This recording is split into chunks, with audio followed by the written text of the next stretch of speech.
Today's episode is for the ones who were made to feel like they were too much, too loud, too sensitive, too opinionated, too emotional, too quiet, too ambitious, or maybe you've always felt the opposite, like you weren't enough. You weren't smart enough, not talented enough, not black enough, not white enough, not strong enough, not enough of what people wanted from you. And so somewhere along the way, you started performing. You tried to shrink, shapeshift, fix, overcompensate, and even now as an adult, you still walk into rooms wondering, am I too much? Am I not enough? Do I even belong here? It's crazy how those both make people feel like they don't belong. If you have heard this or felt this episode today is for you. We're going to talk about where those messages come from, how family can play a role in that identity confusion, and how to begin the journey back to yourself. Because the truth is, you don't need to be fixed. You are whole to begin with. When was the last time that you slowed down long enough to ask yourself, where did I come from? What am I carrying? And what do I want to pass on? Hey, I'm Jasmine, your host, self-mastery coach, photographer, and a lover of deep, meaningful conversations. And this is the DCHP Lounge. Each week, we hold space for real stories, soulful reflections, and intentional dialogue to help you discover your roots, connect with what matters most, heal the parts of you that you need, and protect the legacy you are here to leave behind. Because healing your story isn't just personal, it's generational. So grab your journal and let's get deep together. Okay, so let's start here. Nobody is born feeling like they're too much or not enough. That's something we've learned. And most of us, sadly, didn't learn it from any strangers. We learned it inside of our own homes. Sometimes it was intentional. Sometimes it was just a byproduct of our parents' pain, their limitations, their fear of judgment. Sometimes it's cultural. Sometimes it's generational. And sometimes it's just how the family system survived, by silencing, controlling, or overpraising the wrong things. If you grew up being told that you were too sensitive, or why do you always have to ask so many questions? Or you think you're better than everyone else. That stays with you. I have been told every one of these things. And every single one of them make you feel either not enough or like you're too much. If you were never told, I'm proud of you, or I see how hard you're trying, or you are allowed to be yourself, that stays with you too. And let's be real, for a lot of us, especially if you come from Black, brown, or immigrant families, the pressure to perform or behave a certain way, it starts so young. You are expected to be the good child, to make the family look good. You have to be successful but not arrogant, to be educated but not outspoken, and to be respectful even if you're not respected. Have you guys ever heard this? Or is it just me? But did you hear things like, fix your face.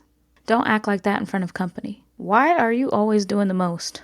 Or my other favorite, you think you know everything. And so you learn to shrink, to second guess, to play a role, to trade your authenticity for safety and approval. That's not just personality, that's survival. And for many of us, it becomes our identity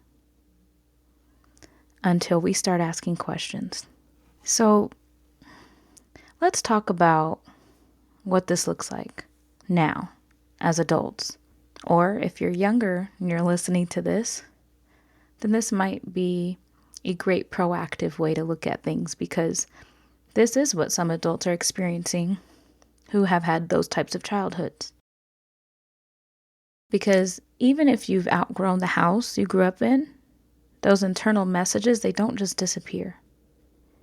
You might walk into a work meeting and play small because you were taught not to outshine anyone.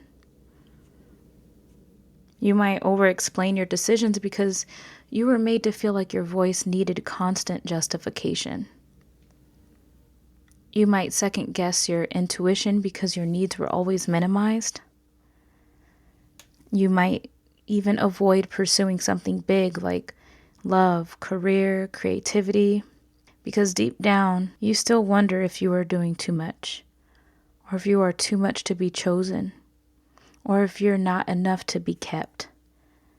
And the part that's the most heartbreaking is that you may have never had anyone affirm the truth for you. That you are already enough. That you were never too much. And that the problem was never you. It was the system that couldn't hold all of who you were. You are allowed to stop performing. You are allowed to stop shrinking. And you are allowed to stop apologizing for who you are. You are allowed to release the version of yourself that only existed to earn love, to keep peace, or to feel accepted. Because the you underneath all of that, she's whole. He's whole. She's worthy. Or he's worthy. You are already everything. What you're experiencing isn't a lack of value, it's a lack of reflection. If no one ever mirrored back to you the truth of who you are, it's not because you weren't brilliant, it's just because they were disconnected from themselves. And I know this is hard, because healing this wound, it means stepping out of your role, stepping out of this safety identity that you created for yourself. And the fear that comes with that. It means that people might not even recognize the new you. And I want to tell you it's worth it. And it's okay, because guess what? You will. You will recognize the new you. The you who was before the world told you who to be. Belonging, it isn't about making yourself palatable. It's about showing up as yourself and letting the right people find you, not the performance. You.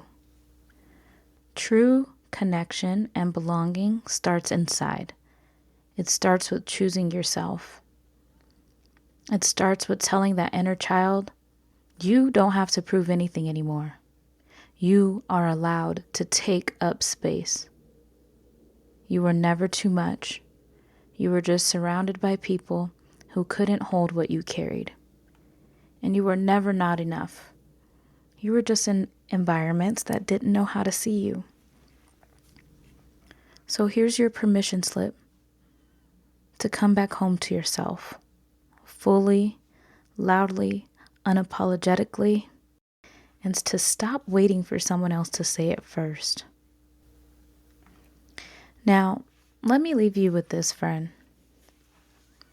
Sometimes this journey, this work of discovery, connection, and healing doesn't really begin until we hit our 30s or later. And it's because it takes time. It takes life to happen. It takes some unraveling before we can truly come home to ourselves. But just because it took time, it does not mean you are behind. That feeling that you've been having, like something's off, like something's trying to surface. That feeling that keeps saying you're not fully you yet, it's not wrong. It's your body speaking to you, your intuition trying to get your attention. It's like a quiet, or rather not so quiet, signal that says, hey, it's time. It's time to do the work. It's time to stop performing. It is time to get curious about who you are, without the roles, without the people pleasing, without the fear. And if you don't know where to start, I completely understand.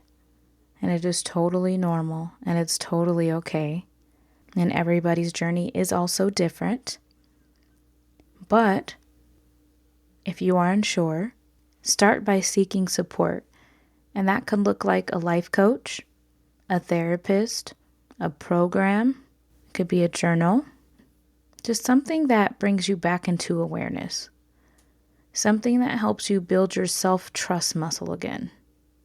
Because let me tell you, there is no greater feeling, and I can promise you that, than falling back in love with yourself. And that kind of love, it's not performative. It's not for anyone else's approval. It's just for you. And it is the key to everything. So, friends, thank you so much for sitting with me and just having this realization today. The realization that you've always been the one that you were waiting for. Before I let you go, I want to leave you with our journaling prompt and weekly challenge so that you can further connect with your inner self. This week's journaling prompt: what messages did I receive growing up that made me feel like I was too much or not enough? And what part of me is ready to let that go? For this week's weekly challenge, I do want to challenge you all to find awareness in those moments where you start to shrink or perform, and just pause and ask yourself, what would I do in this moment if I truly believed I was already enough?